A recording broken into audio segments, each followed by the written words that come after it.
So, Judas Organic Farm. So, meron sila naka-landscape dito. Ayan. May landscaping. Tapos ay merong sitaw. O, diba? Ang gaganda ng sitaw. Ayan. So, yung sitaw may bunga. Ayan. May mga bunga na yung sitaw.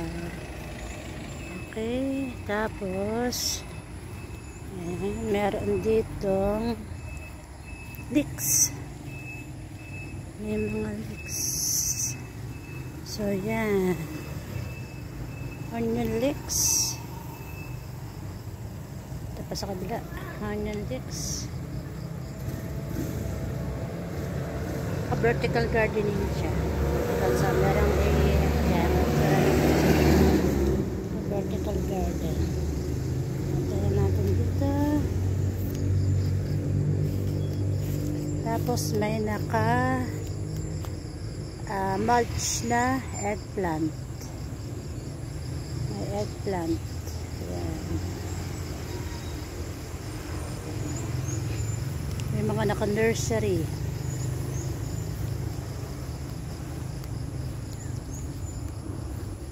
So, may naka... Ayan ang talong. Talong. Tapos, nakalagay ay performance of grafted tomato. Solanium lycopersicum under the control environment. Ganun.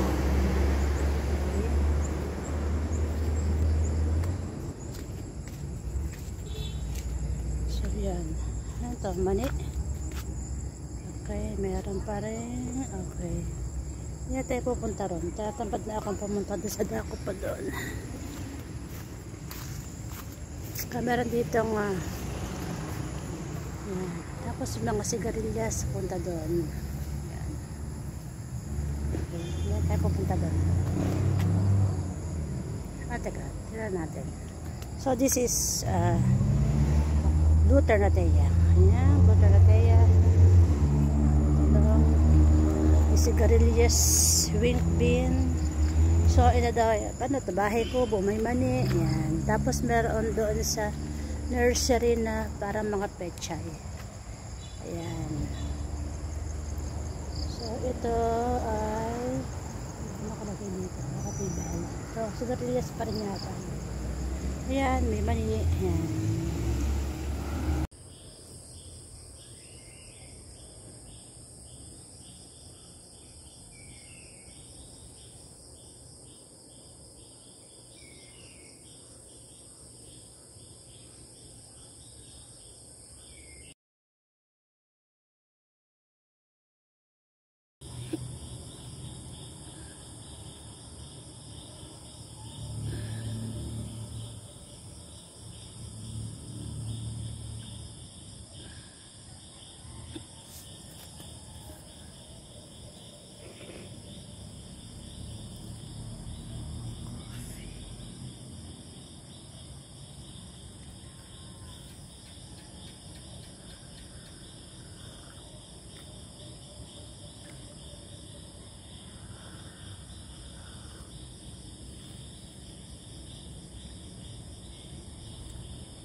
So, meron tayo ditong, yan, effect of aquaponics on the growth and yield of the different cultivars of kangkong, or scientific name niya is Euphemia aquatica.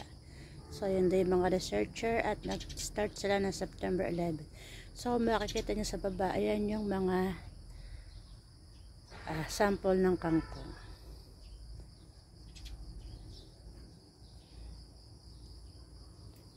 So, sila ay nasa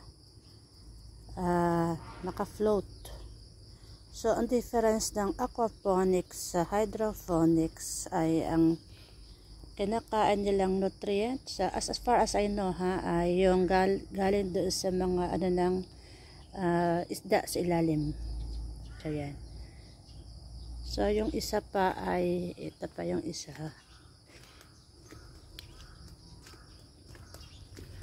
Ito naman pala ay cultivars of lettuce, pero wala akong nakitang lettuce, no? Effect of aquaponics on the growth and yield of the different cultivars of lettuce. So, Lactuca sativa is the scientific name of lettuce. Pero wala akong nakitang sample dito sa sa tubig. Ang meron ay itong kangkong. Ayan. So, sabi nga ay maraming varieties ng kangkong. Sa narinig ko ay merong kangkong na yung ginogro na kangkong doon sa iba ay hindi ganang malinis sa tubig. Yan. So, may kangkong doon na kinakain at may kangkong na hindi. I-share ko na lang yung ni Sir Jim J. So, yan. So, yan yung kanilang kangkong.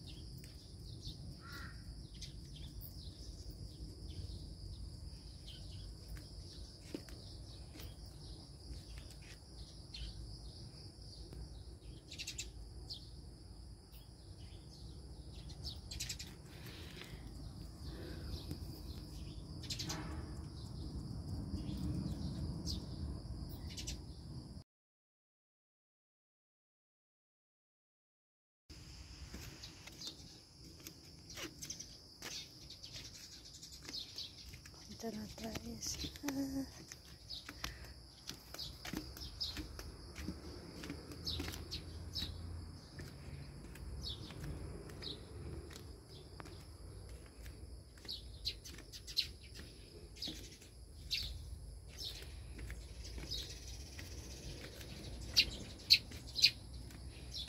tayo mahulog.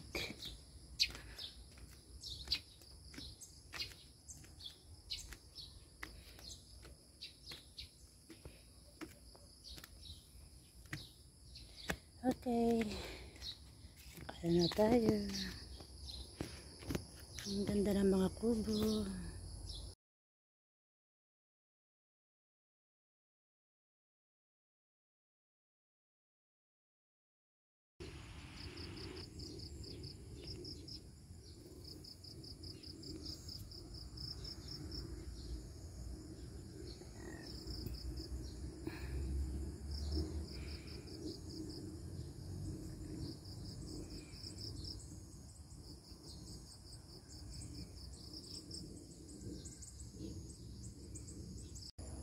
Suha. Ang dami. Malalag. Ang dami ng kanyang bunga. Hirap ni hirap yung branch. Yeah, ayan . Hirap na hirap yung branch niya. Ayan, so, ang daming suha.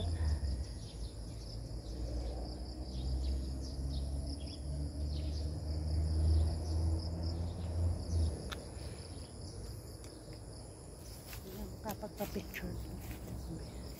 So, ito rin yung kanyang suha. Ang dami. Hirap na hirap yung branch niya. Ayan. Ayan ang kanyang suha.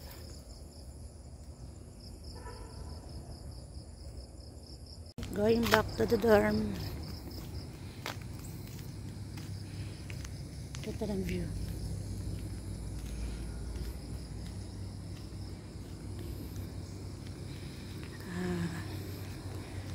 This is the guest house where I stayed for kagabi lang. Kasi uwi na rin ako mamaya.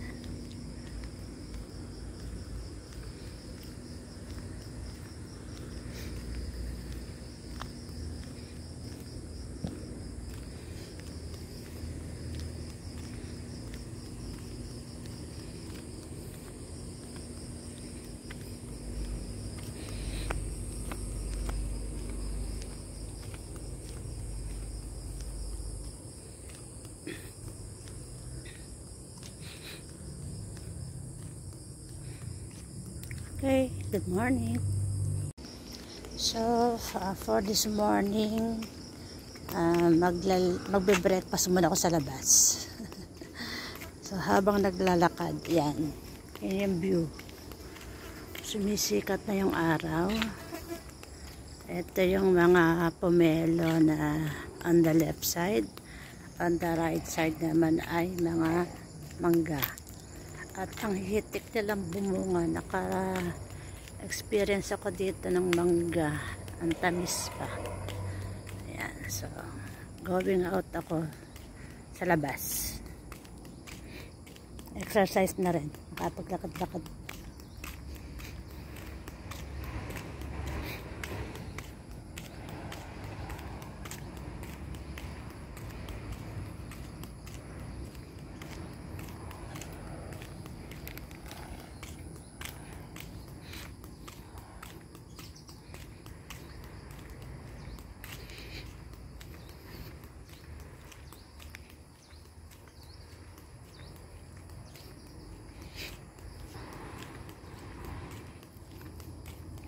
So, nagsalubong na yung mga branches ng mangga.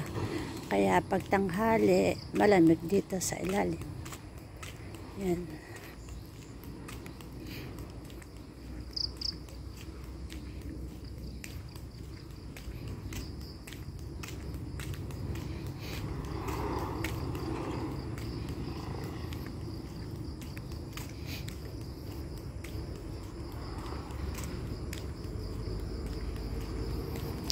So, ito yung assessment center. Ayan. An admin building. Registrar's office.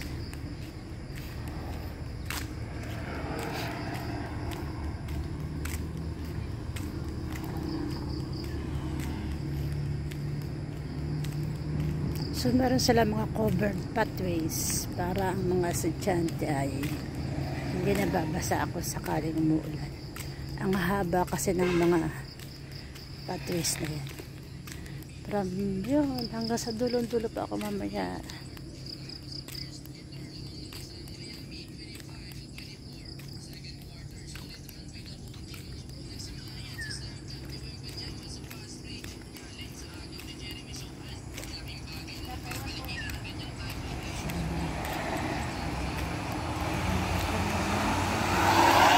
Palabas na ako. Yung punong to ay cinnamon. Kaya inaano nila, pinoprunes. Tapos yan, dragon fruit. Ayan, yung mga sitaw. Yunus Organic Farm. So, tourism, laboratory building.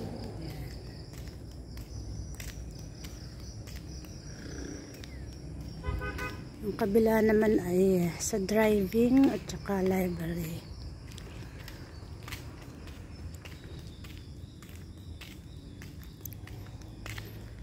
Tapos sa right side yung kanilang fish pond. Yan.